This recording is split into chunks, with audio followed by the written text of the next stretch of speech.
We can only rise, conquer, and achieve by raising our thoughts. I am Carla Elizondo. Welcome to Inside Talk Show. We're finishing this chapter, As a Man Thinketh. Chapter 5, The Thought Factor in Achievement. Let's do a quick reading and start our day. We left off yesterday with James Allen saying, all that we achieve or don't achieve is a direct reflection of the thoughts that we choose to entertain. We cannot choose all the thoughts that come in. That is impossible, but we can definitely choose what thoughts we will entertain. What thoughts are you entertaining? What conversations are you having with others and yourself in your mind? What is your mental diet? What are you chewing on? What is giving you sustenance of life and energy? Because thoughts are energy. Every thought is a seed, and every thought seed holds within it an entire world. So what worlds are you living in your mind? The inner world is the real world. The outer world is the reflection. I heard a really great example yesterday of somebody saying, to be angry at the world, God, the universe, for things not to be as you like it, and you won't be happy or satisfied or contented until blank, is the equivalent of standing in front of a mirror and looking at a scowling face, or just a non-emotioned face, standing in front of a mirror, waiting for the reflection to smile before you smile and be happy. So it is just as ridiculous if you're unhappy with something and you won't be contented or happy or satisfied until blank happens, is the equivalent of standing in front of a mirror and not smiling until the reflection smiles. That's not how it works. The world is the mirror. The world is the reflection. Your life is your reflection. And if you're waiting for the reflection to smile and then you'll smile, you're screwed. You have to smile first, and then the reflection smiles. And it might take a while, but it's worth it. I was just thinking yesterday about, just finances and money paradigms. I grew up with a very, poverty-minded mentality and, poor in some respects growing up. Like, we didn't have a lot of money. My parents are amazing and they have since, they're very successful. But when we were growing up, we were not. And I had such deep-seated, deep-rooted poverty mentality, scarcity mindset. And it took me years, up until the last few years. Honestly, when I really decided to be disciplined in my daily study and changing my paradigms, because paradigms are what rule our life. Paradigms are those deep-seated lenses with which we look through the world. And depending on our paradigm is how we will live. We cannot live beyond our paradigm. Are your paradigms good or your paradigms bad? Look at your results. Those will show you your paradigms. You can see people's paradigms. We're all just a walking bunch of paradigms. When you see how somebody dresses, what car they drive, what job they have, what income they make, what partner they have, how they carry themselves, how much they weigh, their health, will show you their paradigms in each area. Some people have badass, awesome paradigms like, wow, they're always winning. Some people have mediocre ones. Most people have mediocre ones, but some people have terrible ones, and different in each area. Somebody could be totally healthy and successful in their physical health paradigm, but their relationships are crap. They cheat, they're cheated on, they beat, domestic violence. Their paradigms around relationships and love are in the trash can. But where were those programmed? Probably in childhood or later in life. It all has to do with self-worth, self-image, all that stuff. Continuing on, I'll read from the screen, so I'm not looking down. So we left off yesterday him saying, no one but himself can alter his condition. Nobody but yourself can alter your condition. Nobody but myself can alter my condition. So we're not trying to change anybody, only ourselves. And by that, then we influence and help to change other people. It has been usual for men to think and to say, many men are slaves because one is an oppressor. Let us hate the oppressor.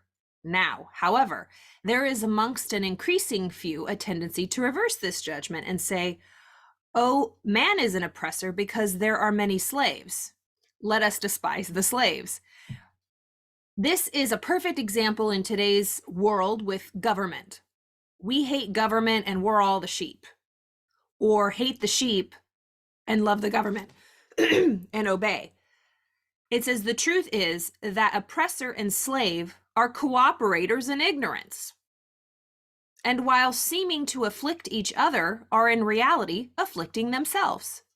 A perfect knowledge perceives the action of law in the weakness of the oppressed and the misapplied power of the oppressor. A perfect love, seeing the suffering with both states entail, condemns neither. A perfect compassion embraces both oppressor and oppressed. This goes into slave, master, oppressed, oppressor.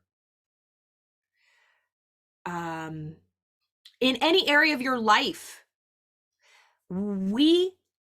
is that true? Yes, those systems are true. We had a great conversation about, I was on a call with some, like Latinx community, and just kind of talking about oppressed or marginalized or discrimination. And someone said, oh, well, you can't deny that there's discrimination. Yes, there is. There's people who discriminate and there's the discriminator. There are racist people. There are judgmental racist bigots. And there are people who are being targeted. Both are awful, and it's saying that love, seeing the suffering which both states entail, because somebody who is racist and bigot, they're full of fear and judgment and nastiness, and somebody who is being oppressed, taking in what these people say as valid truth, or really listening to it as if it's a reality, right? If someone on the street calls you stupid and fat and ugly, you have a choice to internalize and believe that. I mean, this is a really big topic.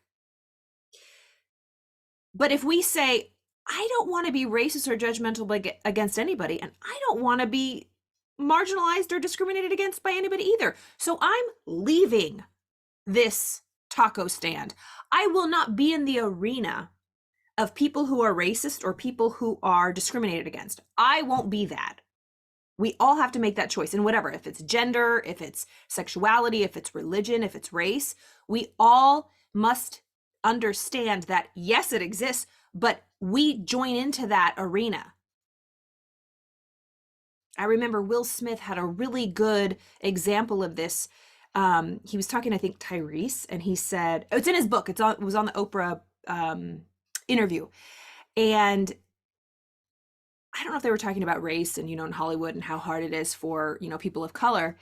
And he said, you know what? I never listened to that. And that's why I'm so successful. I never saw myself through the eyes of anybody who was racist or prejudiced. I see myself, I'm not even in that arena, Will Smith said.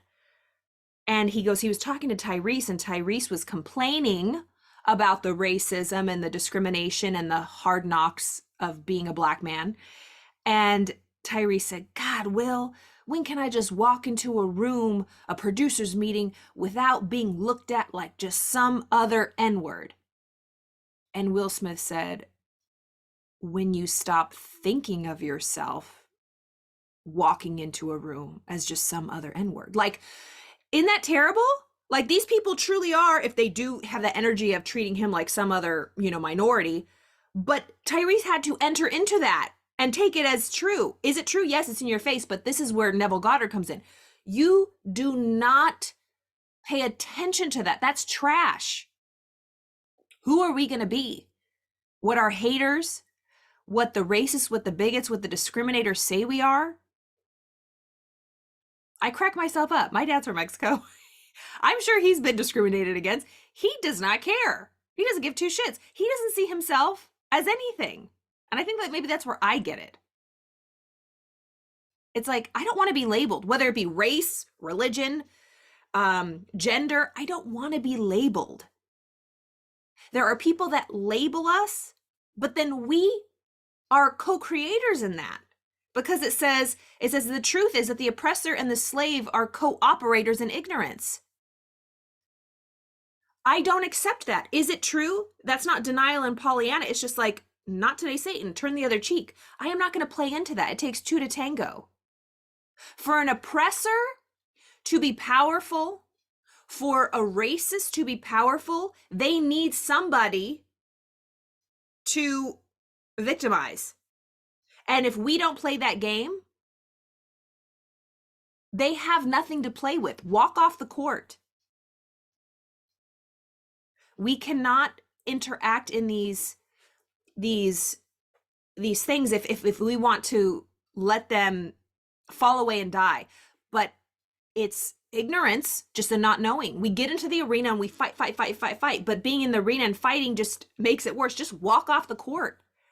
Like Mother Teresa said, I will not be at an anti-blank rally, at a, rally against anything, but I will be at a peace rally and for something.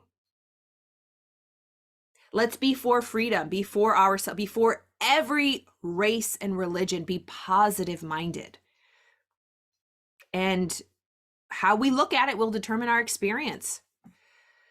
If you see yourself as a victim, if you see yourself as discriminated against by whatever means, whether it be gender, sexuality, race, are there people that do discriminate against you? Yes. But how serious do you take them? Do you believe what they say? Or are you going to focus on your limitless, labelless amazingness? It happens to us in every area of life. When you're going for something, people want to label you. You're just this, you're just this, you're just a small town person. You're just a kid, you're too young, you're too old. People want to label us all the time. Your skin's too dark. Your skin's too light. You're not a part of our community. There's discrimination within communities. Hell. It's a big topic. Just know that the moment you free yourself from any other opinion than what you know you truly are, then you're free, you're liberated. It doesn't care, it doesn't matter what anybody else thinks of you. And that's why we have to study ourselves, know ourselves. Who are you? Who are you? Who do you want to be? Who do you know you are? Nobody else can do that work for you. This is that personal development work. Study philosophy, study psychology, study yourself, develop yourself. Nobody will develop you for you. And by developing yourself, you got the keys to the kingdom. You're limitless. I don't even think I read anything from this chapter today, but I'll finish it next week. So, or maybe this week. No, I'll finish it next week. Have a wonderful day. I will see y'all on Monday.